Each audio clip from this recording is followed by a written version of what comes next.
Usually the guest speaker goes on the outside, and then since you have to get up and sit down and get up and sit down right here, so I put these here just in case you guys need to follow along. Great, thank you. And you were doing invitation, correct? Yes. Yep. It's like, yes. Yeah, whenever you're done.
Good morning.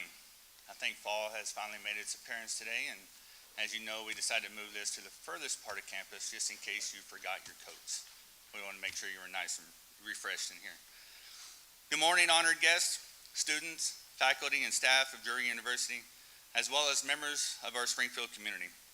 Welcome to today's Veterans Day ceremony. Please join me while we welcome Aaron Jones as he leads us in invocation. I'm filling in for Dr. Browning today, who unfortunately is teaching class right now. And so if everyone would just bow their heads and join me in a moment of prayer.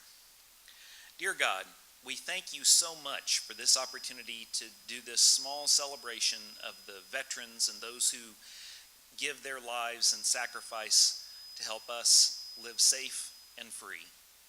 May you inspire each of us, dear God, to go out of our way this year to do a little something extra special, to say our own thanks to the veterans that we know, our friends, our families, our neighbors, whether on campus or in the community.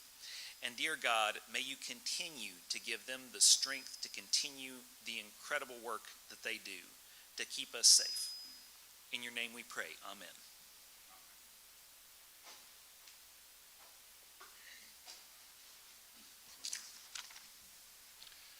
When Francis Scott Key wrote The Star-Spangled Banner almost 200 years ago, he called America the land of the free and the home of the brave. Those words are as true today as they were then. Throughout this nation's history, America's soldiers, sailors, airmen, Marines, and Coast Guardmen have bravely answered a call to defend our freedom, to aid our friends and allies, and to turn back aggressors from our nation's shores. We can never fully repay our debt of gratitude to the more than 650,000 Americans, service members who have died in battle, or the 1.4 million wounded. We can, however, recognize and thank the 25 million veterans still living today.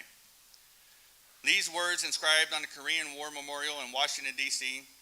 apply equally to many of our World War I, World War II, Vietnam, and the Iraq and Afghanistan war veterans as well today.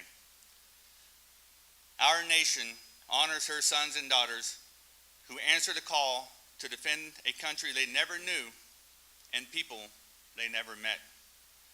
They apply to today's active duty service members, tomorrow's veterans, who are still helping maintain peace throughout the world.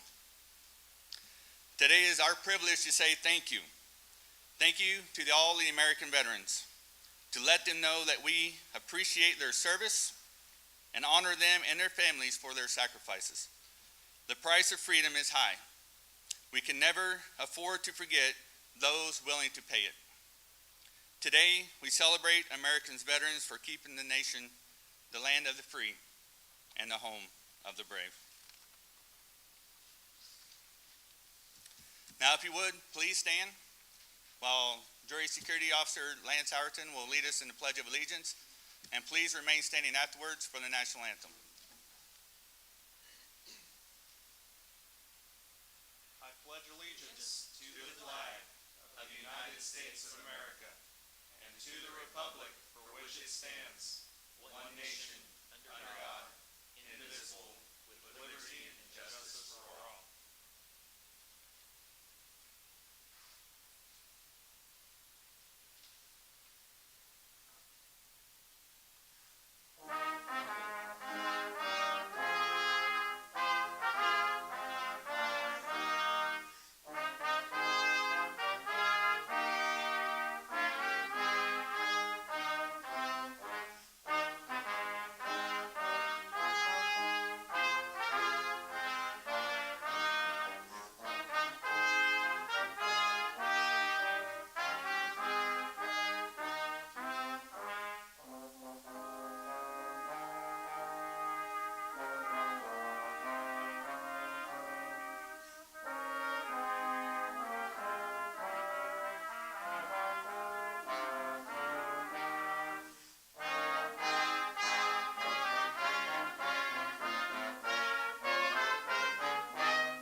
Please be seated.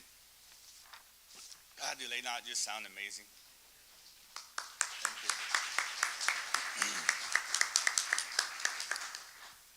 I would like to now announce Mr. Aaron Jones, Executive Vice President for the University Relations, who will introduce our guest speaker.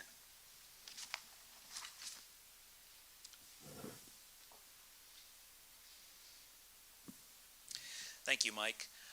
It is my pleasure to introduce a longtime friend, both of many of us personally and of the university today, who has agreed to be our guest speaker. Jeff Riggins, many of you know him. He has worked for many years in our graduate office. He's worked for many years as an instructor, and so as both a member of our faculty and staff, he had the perfect set of combination of skills when he was recently hired to take on a new position of Director of Academic Support Services. And so in that, he has his hands in lots of pies around campus. And so it should come as no surprise to us that someone who has all those skills and someone who has all those responsibilities presents to us and is qualified for that in part because of his service to our country in the United States military. Jeff will tell you a little bit more about his journey here in a moment, but he is a fourth generation veteran in his family. We started to say in the press release that he is the latest in a long line of members of his family who have served, but then he corrected us and said, no, I'm the fourth generation, but my nephew is the fifth generation, so that tradition continues today, and we are honored that it does. So please join me in giving a warm welcome to our own Jeff Riggins.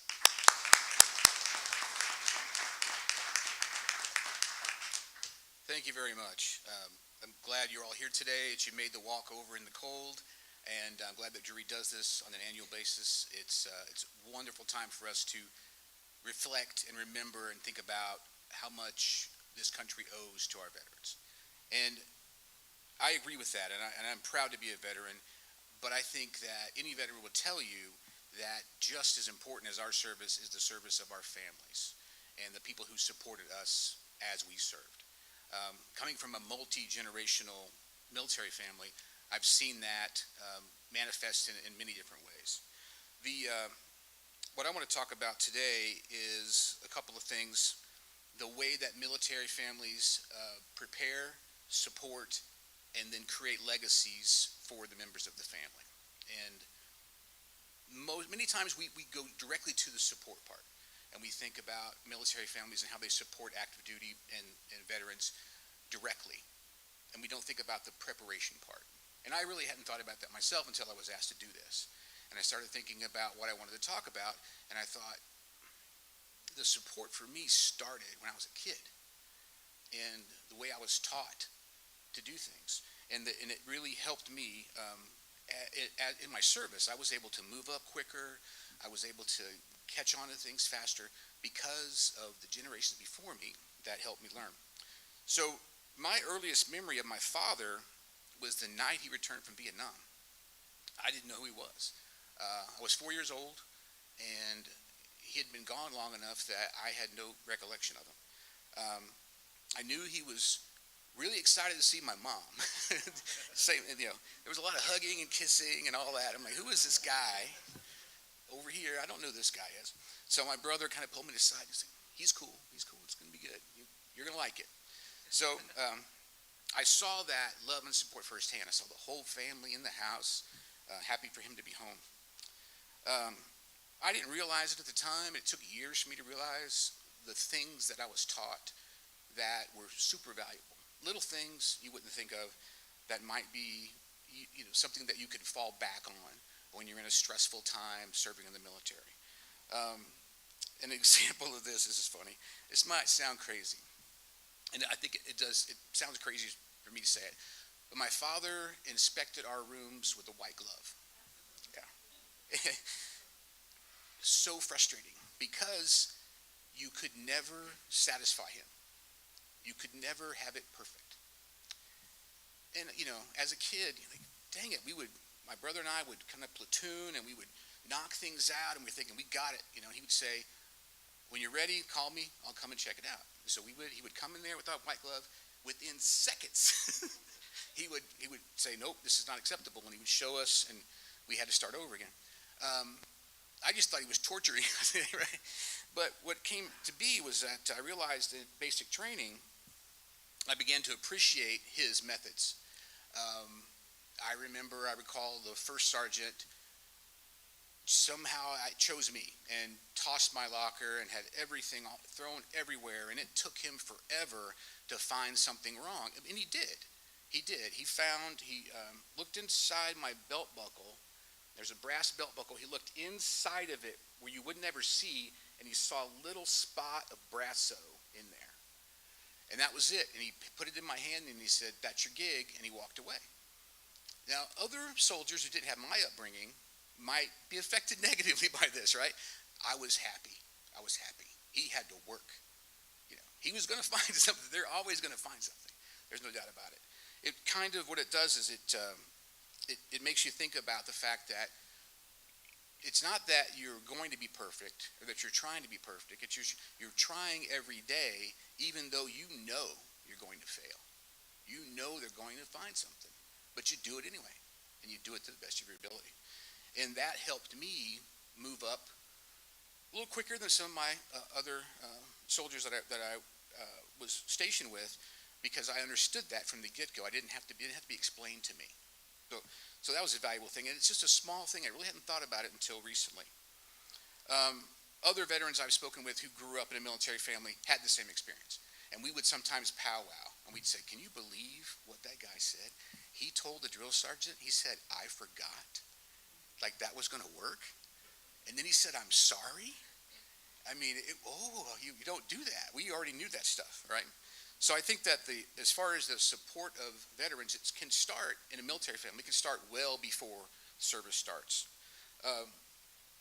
When our families are supporting us as we serve, I think of a metaphor that, and I've heard it a million times, and I'm sure many of you have too.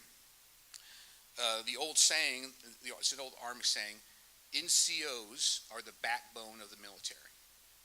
And I believe that's true, and I think anybody who served probably would agree. But then also, too, if the NCO is the backbone, then the family is the backbone's backbone. So it's kind of a metaphor, right? I might get a ruling on that, but I think maybe I just made it up. I don't know. So as a military brat, I grew up different places around the world, moving constantly, all of that, and the military family makes a lot of sacrifices during that time, especially the spouses. Spouses, whew, it's rough. You have 3 little boys and dad's not there. It can be tough. Military service members will be away for weeks, months, years at a time, even in peacetime. It doesn't have to be it has to be an active conflict going on for them to be away. There's TDY, and there's field duty, and there's all kinds of things. There may be assignments where they have to go somewhere where the family can't go, even though it's not in a war zone. It's just that it's in, like Korea, for instance. That's one of the tours that many times the service member will go to Korea, and the family will have to wait, even though there's not anything going on. It's just that that's kind of a volatile area in the world. And there are other examples of that. That can be tough adjusting to when the service member comes back, because now you have this dynamic that's being upset. And it was really amazing to me to watch my parents do that, because it was like an overlap, a couple of weeks, and then it was dad again. He was in charge. And I think mom was really happy to make that transition, to be honest with you, because she had a lot on her plate, and then he comes back, and they go a couple of weeks kind of co-doing it, and then boom, he's in charge again. And that was an interesting thing to see. Moving a lot is tough on the kids. I mean, I don't have any friends that are lifelong friends. I can't say, "Hey, this is Aaron, my friend from kindergarten." Can't do that because I don't have those friends. If you're in there long enough, if your father or mother, whoever serves long enough, you get boomerang friends, where you come to a new duty station and you go to school for the first day, and there's your buddy from Fort Bragg. All right, I got a buddy here. So those boomerang friends can be very helpful. So those are always neat. Now, living abroad has its own challenges, of course, language differences. You don't get to see your extended family, all of these sorts of things. The little things, I know, as a kid, watching baseball games at 2 o'clock in the morning, because you're in Europe or Asia or somewhere. I watched The Miracle on Ice at 2 or 3 o'clock in the morning. It's little things like that reminds you that you're not home, and you're not in your normal atmosphere. And those are things that military families go through as they're supporting their active duty service members. Extended family are also a huge area of support to be recognized. When my father was in Vietnam, we lived with my grandparents, and my unbeknownst to anyone, when my father left for Vietnam, my mother was pregnant.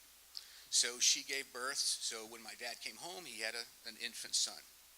So my mom was caring for my brother, my infant brother, and my grandfather taught my older brother how to tie his shoes. And it just, little simple things like that.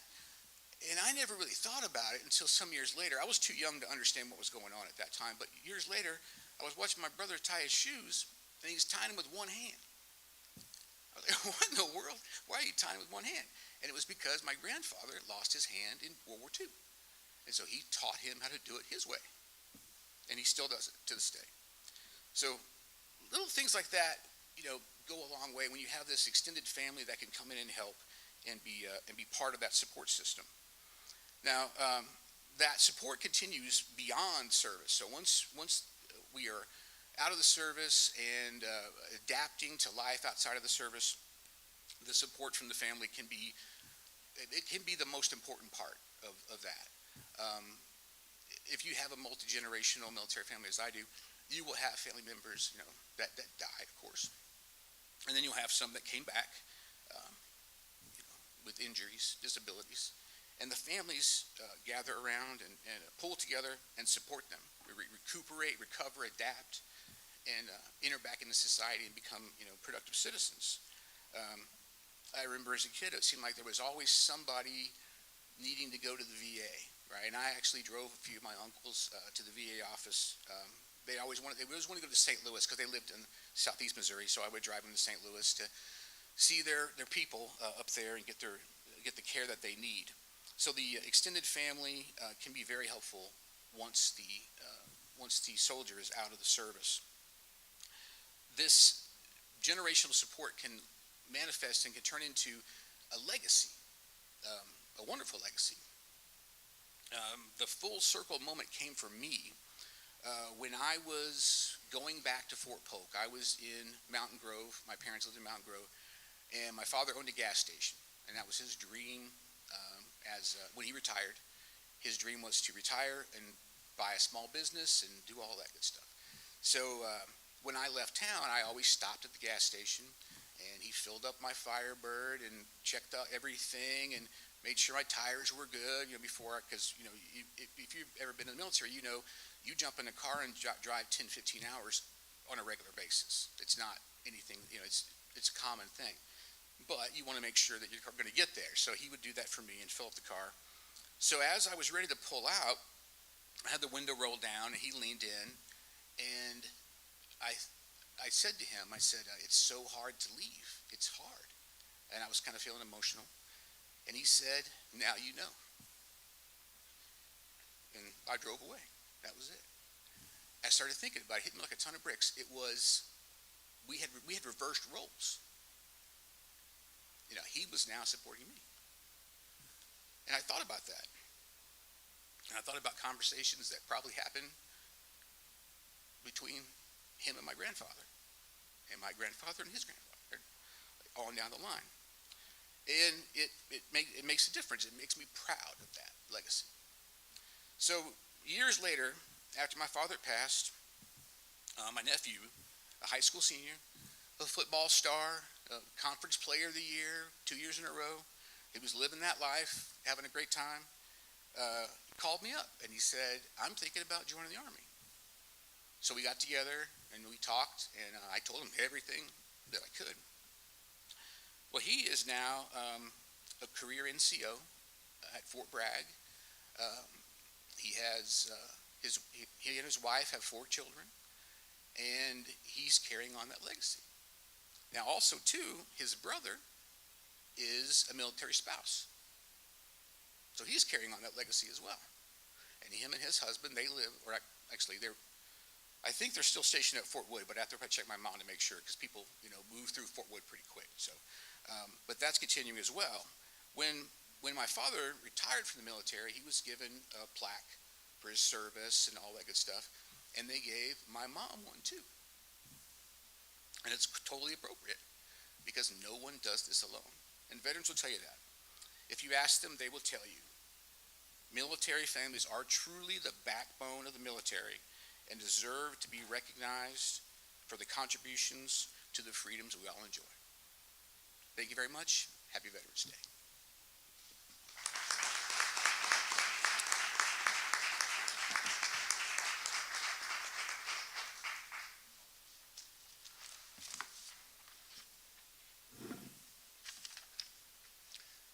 Now this is at the point of the ceremony where we'll play the Armed Forces melody. If you have, or if you are the family member that has served in the song that is playing, please stand to be recognized as our quintet plays the song.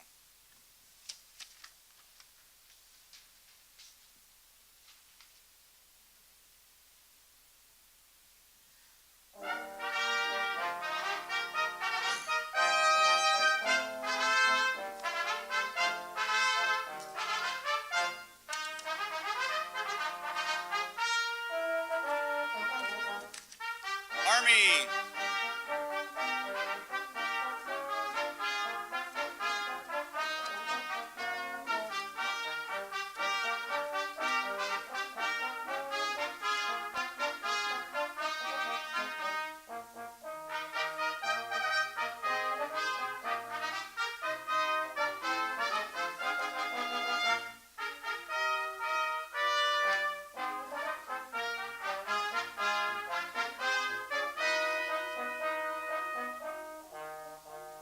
Marine Corps!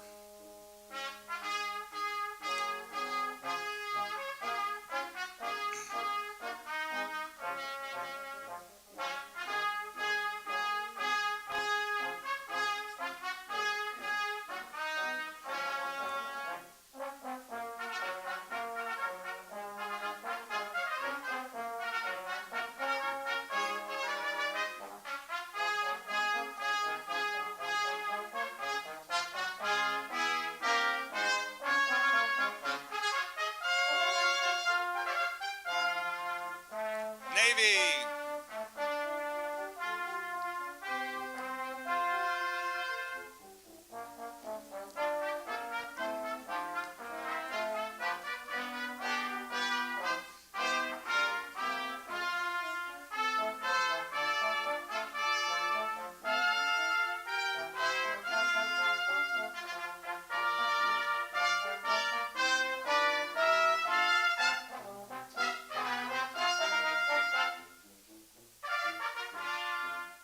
Air Force!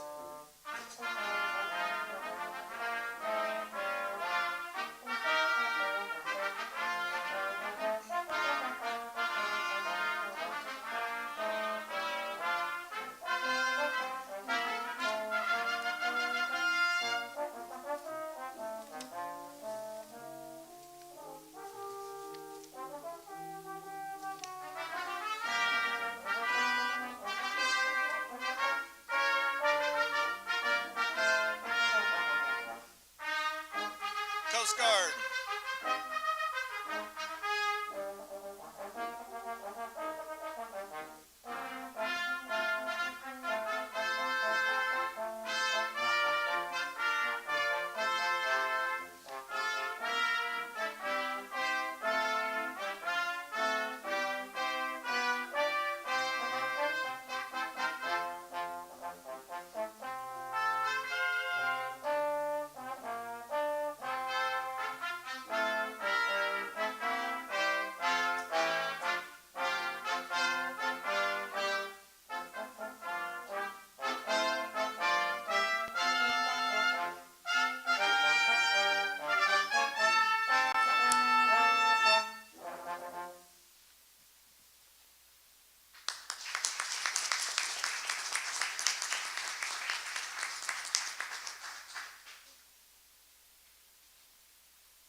While Veterans Day is primarily a tribute to America's living veterans and should be observed more as a celebration than a somber remembrance, it is always appropriate to include a moment of silence, a moment of respect for those who have given their lives for their country. Please join us in a moment of silence honoring these fallen heroes.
members of Drury and Springfield community, on behalf of the Drury Students Veterans Organization, I would like to thank you for your participation in today's celebration of our nation's heroes.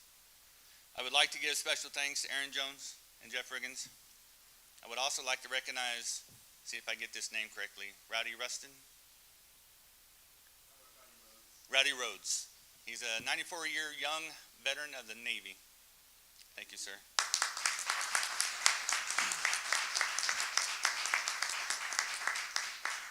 And I would also like to give special thanks to Drury Brass Quintet for their performance during today's ceremony. If you would, please welcome me in a round of applause for them.